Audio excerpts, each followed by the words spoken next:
বিয়ের পর চাইলেই ছুটি নেওয়া যায় না। আসসালামু আলাইকুম, হ্যালো এভরিওয়ান।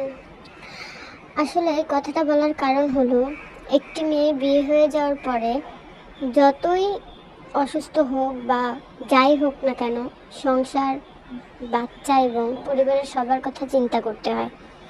তো আজ কদিন যাবৎ শরীরটা খুবই খারাপ, তারপরও রান্না তো করতেই হবে, পরিবারের সবার জন্য খাবার বানাতেই হবে। তো সকাল সকাল আমি এখানে মাছ কেটে নিয়েছিলাম, এখন এটা রান্না করব। এবং আমরা মেয়েদের জীবন বড়ই অদ্ভুত। যে মেয়েটা বাবার বাড়িতে একটু অল্প মাথা ব্যথাতেই কেঁদে পুরো ঘর মাথায় উঠিয়ে রাখত, আজ সে হাজার অসুস্থতার মধ্যেও সন্তান, হাজবেন্ড, পরিবারের সবার কথা চিন্তা করে রান্না করে বা পরিবারের সব কাজ করে, যাতে পরিবারের অন্য সদস্যদের কোনো অসুবিধা না হয়।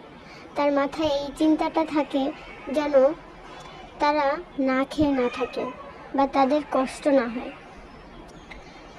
আমরা মেয়েরা সবসময় সবার কথা চিন্তা করি, বিভিন্ন ত্যাগ তিতিক্ষা করেই এভাবেই সংসার করে যাচ্ছি।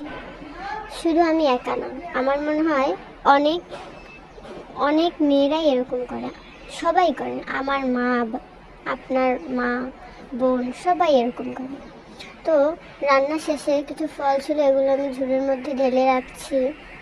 এবং আমার এই ভিডিওটি ভালো লাগলে আপনারা অবশ্যই একটি লাইক, কমেন্ট এবং শেয়ার করবেন, এবং অবশ্যই আমার চ্যানেলটি সাবস্ক্রাইব করবেন।